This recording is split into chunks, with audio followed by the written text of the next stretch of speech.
Üheks arvutisüsteemi väga oluliseks komponendiks on kõvaketas ehk teisiti öeldes massmäluseade. Sest nagu me teame, operatiivmälu, kus arvuti hoiab pidevalt oma andmeid, millega ta töötab, on väiksemahuline ja vajab pidevalt võrgus olekut. Kui me masina välja lülitame, siis operatiivmälu sisu kaob. Ja selleks siis juba aastakümneid tagasi tuli turule kõvaketas. See on nüüd praegu kõige levinum tavaliste kõvaketaste formaat, nõnda nimetatud 3,5 tolline kõvaketas. Siin antud juhul see isend on 1 terabaitise mahtuvusega ja niisuguse keskmiselt soodsa hinnaklassiga, mis on suurtes rahvahulkades.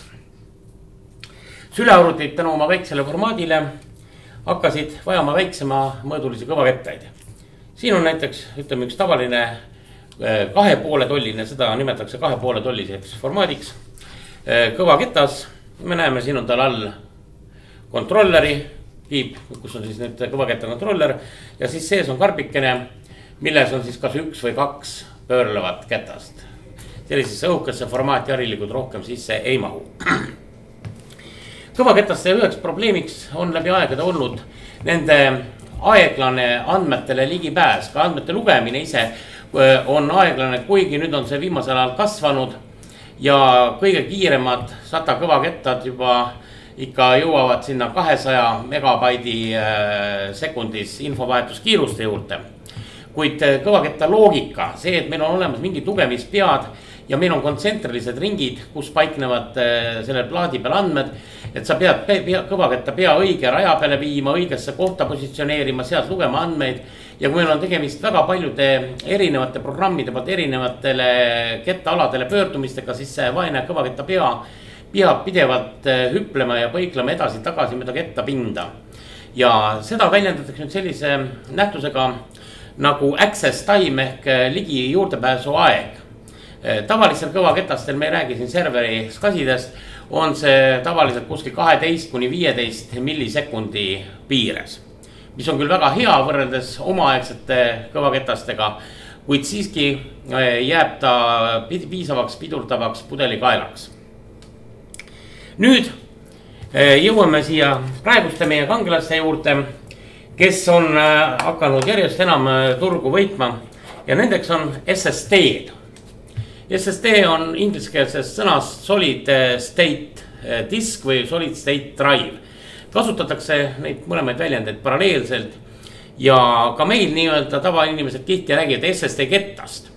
Ja siis nagu nii-öelda puristid ja tarkpead tulevad siis jälle õiendama igal pool kommentaarides, et mis ketas, seal ei ole ju ketast. Ja tõepoolest, kui me selle kettakarbikese lahti keeraksime, me näeme siin tavalisi mälukive, flash mälukive, nagu on mälupulkades, ühel ja teisel pool plaati koos kontrolleriga. Ja see kontroller mängibki nüüd meie arvutile, meie operatsioonisüsteemile seda seadet maha nagu kõvaketast. Nii et arvuti näeb seda suurt kõvaketast või seda 2,5 tollist kõvaketast või seda SSD seadet, nii nagu ühte massmälu seadet. Mis tuleb aga siin nüüd suureks plussiks? On see, et SSD, kuna ta on mälukividega ja põhimõtteliselt loogiliselt on ta nagu operatiivmälu. Ainult, et kiibid on aeglasemad, eks ole. Et siin ei ole ühtegi pöörlevat ja liikuvat osa. Tänu sellele on SSD-d põrutuskindlamad ja meil ei ole vaja ühtegi pead ühegile rajale viia. Ükskõik milline SSD andmemahutuse osa on sama kiiresti kättesaadav kui iga teine. Kõvaketta puhul on jälle nii, et lugemiskiirused on erinevad. Kui meil on näiteks välisraja peal kirjutatud, siis on sealt lugemiskiirus suurem kui siserajalt ja selle ketta kogu mahu piires võib see andmevahetuskiirus mitmeid kordi erineda. SSD-l seda probleemi ei ole. Teine asi, kõik mootorid kulutavad ikkagi piisavalt palju energiat ja tänu sellele on kõvaketaste tavaline niisugune energiatarve kuskil 6–7 vatti.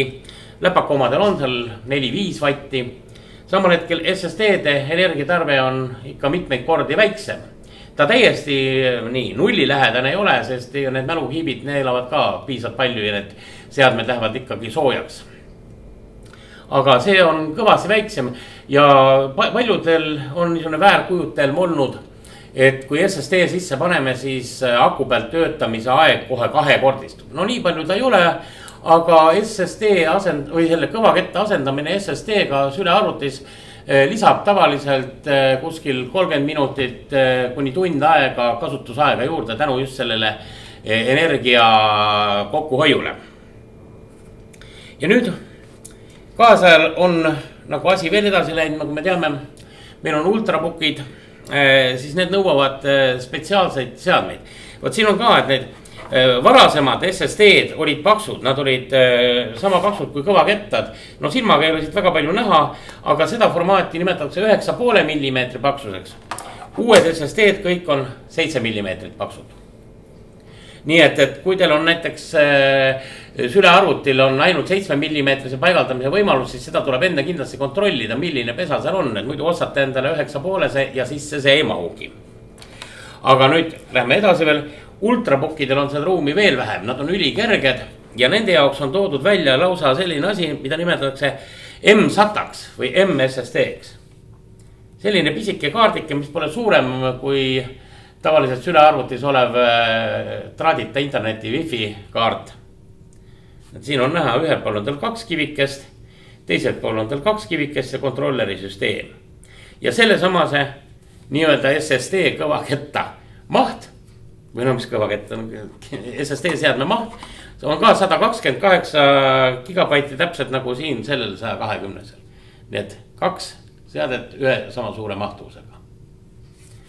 Ja seda peab jälle vaatama, näiteks kui teil on tegemist Samsungi 9. seeria ultrabookidega või Asuse üliõhukeste ultrabookidega, siis nendele sisse ei ole võimalik isegi enam neid 7 mm SSD-sid panna. Siin tuleb minna just nimelt sellistele asjadele välja. Ja nüüd, kellel on suuremad ruumivajadused, siis neile meeldivaks uudiseks on see, et kui siiani oli suurim selline M-SATA oli 128 gigane, siis nüüd on praegust turul ka juba 256 ja peaksid tulema ka 512. On lisandumas ka üks uus formaat, et suurendada seda asja, nad on pikemad, umbes 2 korda pikemad kui see siin plaadikesed ja seal lähevad juba 0,5 terabaidised mahud käimes. Nüüd selleks, et vaadata praktikas, mida see vahe on, panime siia üles 2 süsteemi ja nad on kõik täiesti identsed. Ühel nendest on siis tavaline 3,5-tolline kõvaketas, mis on meil enamikel arvutites. Ja teises süsteemis on hetke praegust üks maailma kiiremaid tarbija SSD-sid, Samsungi 840 Pro seeria. Ülimalt kerge, isegi kui me võrdleme neid 2 ketast omavahel, siis on tunda, et Samsung on veel 2 korda kergem, nad on korpus hästi õhuke. Ja seega see seade oleks väga kasulik neile, kes just ultrabookidesse tahavad endale suurema mahulist seda seadet saada. Nüüd SSD-sid vaadates tururingi, me näeme nende hinnad kõiguvad väga suurtes piirides. Siis paari sõnaga räägib ka sellest vahest, mida nad tehnoloogiliselt kujutavad. Nagu ma rääkisin, SSD-d on nagu tavaliselt operatiivmälu moodulid, mitmes transistoris koosev selline pesa või nagu rakk, nagu teda nimetatakse cell inglise keeles, mahutab siis ühte infobitti, siis 1 või 2, 0. Kõige kallimad ja kõige kiiremad ja kõige vastupidavamad on SLC ehk single level cell. Nendes on ühes mäluraku pesas on mahutatud 1 bitt, väärtusega 0 või 1 siis sellisel puhul. Nendel on kõige pikem vastupidavus, erinevalt kõvaketastest on SSD-de juures kiire läbikulumine. No kiire on ka muidugi suhteline asi kaasaja mõttes, aga siiski selle tasub tähelepanu pöörata.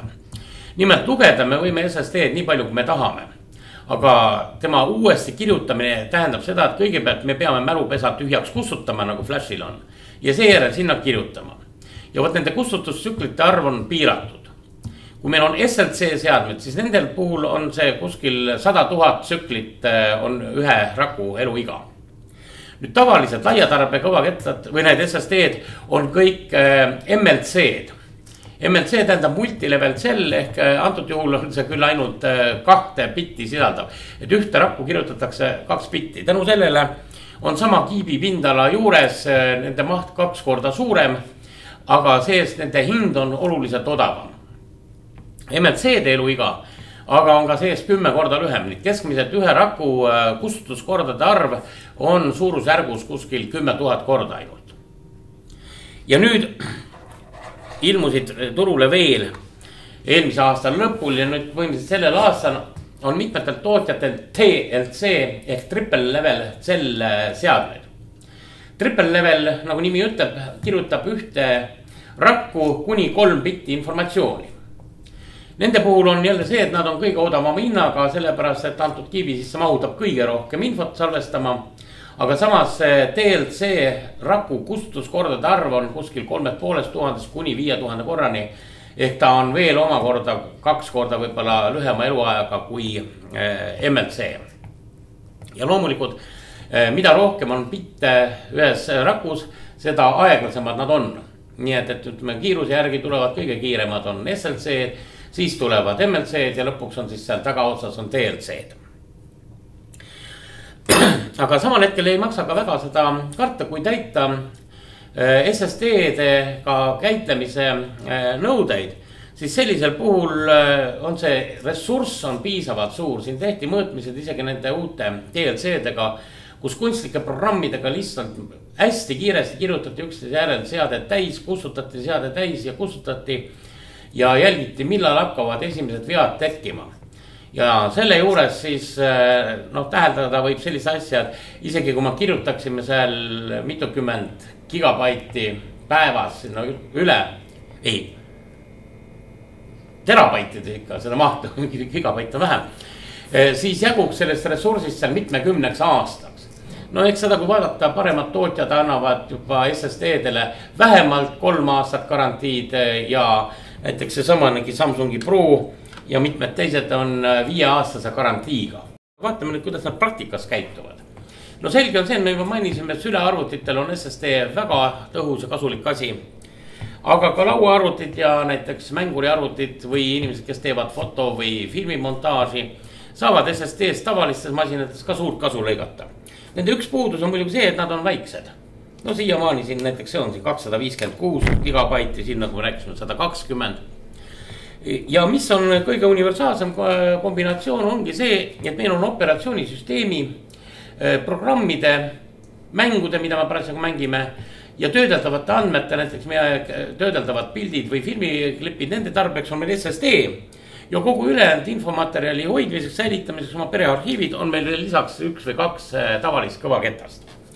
Ja nüüd vaatame kohe, kuidas erineb arvutite startimine.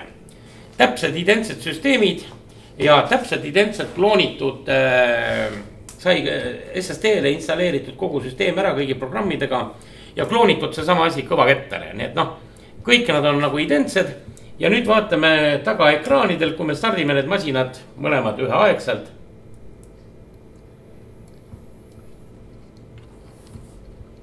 Kuidas siis nüüd pilt ette tuleb, kui kaua võtab aega, kuna jõuab bootida opsüsteem desktopi SSD puhul ja kui ikka aega võtab see tavalise kõvaketta puhul.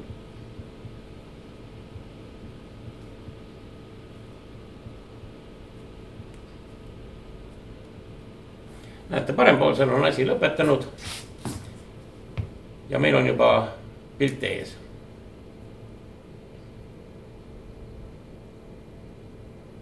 Vasakul ekraanil toimub ikka veel desktopi laadimine. Saabus tervitus.